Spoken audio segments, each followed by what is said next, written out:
What's up, Night Owl? Still here back with another Candlekeep video, and today we're going to be having a look at Candlekeep Dekonstruction. As always, I've got some brand new maps for you to use, so you don't have to use the featureless maps in the books, and those will be available in the Discord. Join the Discord, and at the bottom of the welcome channel, you can react to this message, which will set your role to Dungeon Master. Once your role is set to Dungeon Master, you'll have access to the Dungeon Master resources, including the Candlekeep Mysteries maps. This one-shot adventure is designed for a level 9 party, and the premise of it is, I'm going to say this really slow because I feel like some people are going to stop and go, did he just say that? And the answer is yes, he did just say that.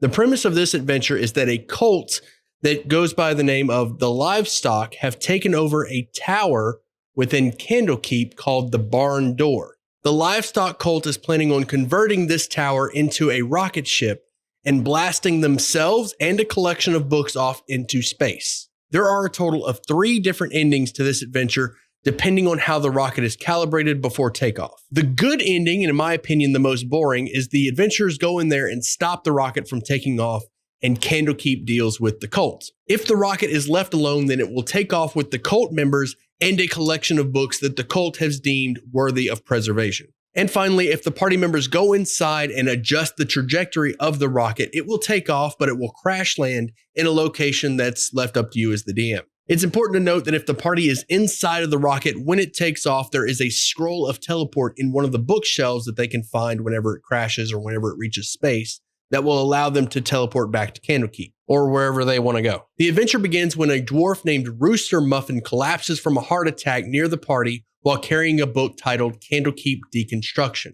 Rooster Muffin is wearing a custodial uniform, and I had it to where he had a name tag that said Rooster Muffin on it, sort of hinting at what's to come. This name is of course an alias because the members of the Livestock cult take on names that are a barn animal and a barn export. So for example, Rooster Muffin, Horse Egg, Chicken Peach. If the party decides to look through the book, they will find out that this book covers detailed schematics and floor plans to the different towers of Candlekeep.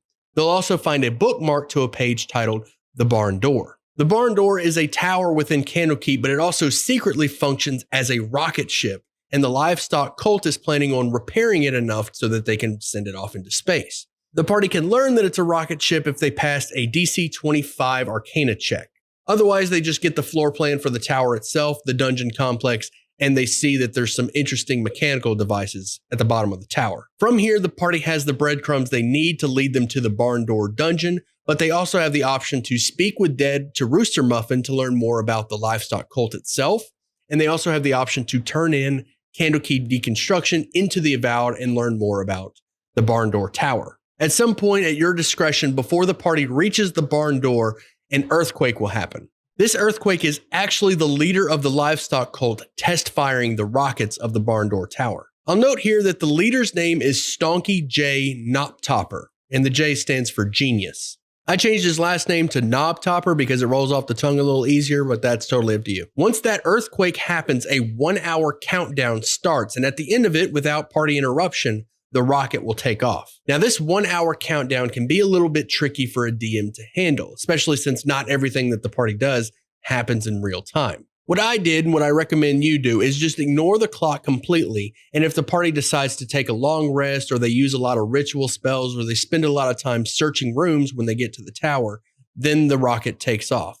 Otherwise, you can use the rocket takeoff as a plot point when they discover some interesting thing or when Stonky says something, or maybe they're escorting Stonky to the tower, to Candlekeep, the Avowed of Candlekeep, and then the rocket just takes off. It can be a plot point rather than an actual countdown. That way you can do it at a really dramatic moment. I'm going to be honest with you here. I felt that stopping this rocket from taking off was a really boring way to end this adventure. So unless the party is really adamant about stopping it, which none of the groups that I ran were, everybody wants to see a rocket take off, then just script the rocket taking off as the party is leaving the tower with Stonky in custody, or as they're getting to the top of the tower, it takes off before they can leave. It's totally up to you. And again, read your table. If your party is really adamant about stopping this rocket from taking off and they don't take a short rest, they don't spend a lot of time searching rooms, then they stop the rocket, no problem. As far as the Barn Door itself, the layout is really simple. It's got 3 floors. The first floor is a library with a couple of cultists that have absolutely no chance of stopping a 9th level party. The second floor has more cultists, but they're all strapped down to a chair getting ready for liftoff.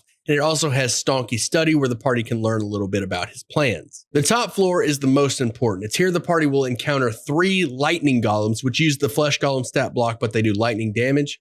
And there's also the lever and calibration system for the rocket itself. And it's in this very room that the party will determine the ending to this adventure. Under the barn door is a little more interesting. Here, the party will encounter this new monster known as Skitter Widgets, which is what the livestock cults are building down here.